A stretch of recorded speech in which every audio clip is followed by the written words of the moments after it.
Pak Menteri, saya ingin matur, 2 tahun lalu saya duduk di sini bersama Prof. Rindit almarhum. Saya dengar Mas Iwan gini, ini bocah ngomong apa gitu loh. Karena saya belum paham. Saya baca 2 minggu kemudian, loh kok ada benernya. Jadi yang namanya penyakit degeneratif itu adalah semua penyakit akibat kegagalan regenerasi sel. Tidak sehari 2 hari, tidak serta-merta genetik. Kalau susunan, saya sebut saja ya, starchnya dari pisang, betul. Oat protein, dedek ada kan? Jenengan tahu dedek buatan? Kuda tuh makannya apa? Sama dedek sama rumput. Lah kok nggak ada lemaknya kuda? Makanya makanan kuda sama Mas Iwan dicampur jadi makanan. Loh memang benar itu. Jangan ketawa, dengan izin Pak Menteri ya. Karena begitu dapat proporsi karbohidrat, protein, lemak, asam amino, gliserol, free fatty acid yang betul, maka pelan-pelan komposisi seluler lanjut itu akan menjadi bukan degenerasi tapi menjadi, ya sudah, jadi kuliah Mas Iwan ini kalau di kedokteran 4 blok Bapak-bapak. Yang paling bahaya dari resistensi insulin adalah aterosklerosis. Disok pakai ring. Kalau ini ada pipa, tukang pipa macet, ringnya itu lebih besar apa lebih kecil? Lebih besar, pecah dong Pak. Ini pembuluh darah nih buntu, supaya lancar diapain? Di ringnya lebih besar apa kecil? Makin lama makin buntat.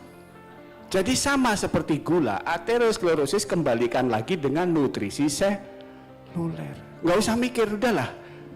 Ini rumusnya rumit, tapi isinya dedek, starch pisang, oatmeal, kolagen halalan toiban. Saya udah lihat pabriknya. Saya lihat pabriknya, sapi betul. Dan saya membawa Profesor Retnaningsih, Profesor TP di Unika, dekan, itu baru percaya kalau Mas Iwan bisa bikin kolagen hanya dalam waktu 1 hari. Dia pernah sekolah di Swedia, bikin kolagen itu 14 hari. Jadi baik diabetes maupun aterosklerosis, urusannya adalah nutrisi. Nah itu namanya adalah alga good. Nah kuliah Mas Iwan tadi, siklus Krebs, metabolisme protein, karbohidrat, asam lemak, itu dari 2 dosen yang berbeda Bu. Yang siklus Krebs saya, yang nutrisinya ini dosen gizi. Dan itu masing-masing 2 semester. Jadi 4 semester. Kalau di FK bayarnya 25 juta kali 4 semester.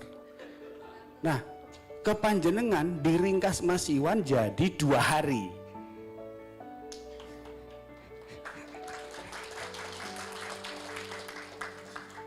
Jadi memang terlalu pintar Mas Iwan ini.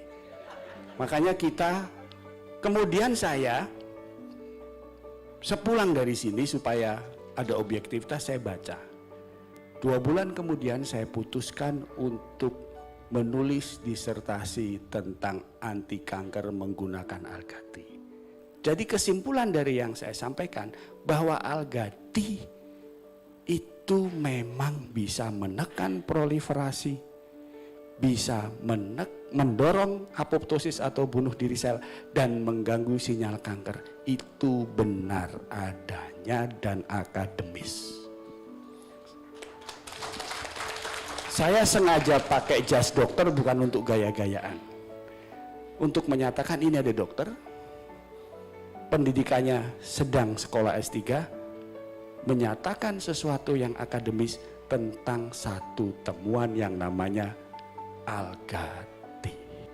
Tetapi dari yang saya temukan, selain menghentikan proses proliferasi atau perkembangan, yang kita heran, fungsi hatinya juga membaik.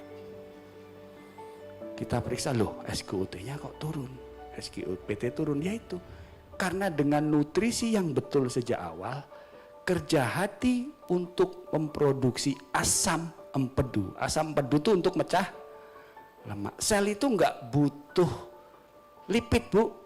Sel itu butuhnya asam lemak dan gliserol. Nah, supaya jadi asam lemak gliserol butuh asam empedu. Kalau empedunya produksi terus, capek, SGOT, SGPT akan naik. Simple. Nah, daripada kita pusing mikir kuliahnya Mas Iwan tadi, ini sudah saya bilang, setidaknya untuk kanker proven, hard proof, keras buktinya. Secara teknikal saya sudah selesai riset, tinggal menyelesaikan jurnal-jurnal, dan itu untuk membuktikan apakah hipotesis Pak Iwan itu betul secara akademis. Kanker kolorektal baik di laki-laki dan perempuan itu kanker nomor 3 di dunia. Kanker usus dan rektum. Nomor 2 di laki-laki itu prostat, nomor 1-nya paru. Di perempuan nomor 1-nya payudara, nomor 2-nya serviks seperti ibu saya. Tetapi kolorektal ini menduduki kematian kedua di dunia. Kenapa jadi masalah? Nah, ini boleh panjenengan kutip termasuk jurnal-jurnal dan profesor-profesor di belakangnya. Terapi standar yang ada saat ini di dunia tidak meningkatkan harapan hidup. Kalau Anda didiagnosis kanker kolorektal stadium 3 maupun 4, Anda bisa hidup 5 tahun lebih sehari, itu artinya dinilai pengobatannya berhasil. Besok mati sudah di luar kriteria. Nah, yang ketiga, ini adalah terapi utamanya 5-fluorourasil. Itu memang menekan pertumbuhan. Dikasih itu 2 bulan, nggak tumbuh dia. Dibiarin 2 tahun, tiba-tiba sudah stadium lanjut. Itu bukan saya yang bilang loh, ini para profesor semua. Jadi ini bukan omongan saya, tapi omongan para peneliti terdahulu. Jadi kalau di kalangan akademis Bapak Ibu, kalau ngomong omongan kita sendiri, belum bisa dikonfirmasi sebelum ada asal muasal penelitiannya.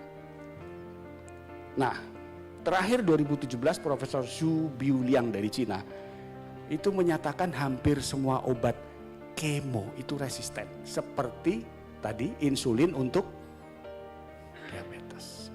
Kalau Anda lihat kenapa orang-orang yang diberi kemo bukannya malah sembuh tapi cepat mati. Begitu kemo masuk ke sel, itu oleh stem cell ditendang lagi keluar. Nah, ini yang diterangin Mas Iwan, aldehid dehidrogenase. Dia nyolong-nyolong, karena dicolong elektronnya terlalu banyak jadi nggak stabil, rusak jadi kanker. Yang ketiga, ada protein untuk melawan kematian sel secara alami. Jadi sel kita itu dalam kurun waktu tertentu mati, namanya apoptosis. Tapi kalau itu menyangkut kanker stem cell, mbok-mbokannya ya, sel punca atau tadi nanya stem cell, itu dia melawan bunuh diri sel, jadi sel-selnya nggak mati-mati. Yang keempat, diserang kemo, DNA memperbaiki diri, repair. Dan yang kelima, ada sinyal. Nah, itu sama juga Mas Iwan bilang, HP ada sinyalnya, ada manual sendiri. Sel kanker begitu juga. Insulin yang sudah resisten mau dikasih porsin babi, sudah haram, nggak sembuh pula. Dikasih sapi, orang sapi itu biasanya untuk bikin dendeng. Gimana untuk bikin insulin? Makanya begitu Mas Iwan menjelaskan ini 2 tahun lalu, saya baca. Kan perintahnya Iqra ya, suruh baca. 2 bulan nggak ketemu, baru bulan ketiga ketemu. Saya ketemu Profesor Riwanto, itu ketua perhimpunan bedah tumor, dengan Profesor Suharti, ketua KHOM, itu adalah tumor darah, leukemia, macam-macam. Kalau kamu berani teliti stem cell-nya, kamu nggak usah maju proposal. Maju saya. Dan baru bulan September kemarin, boleh saya rilis penelitiannya. Dengan adanya AT, kemonya tidak jadi ke luar.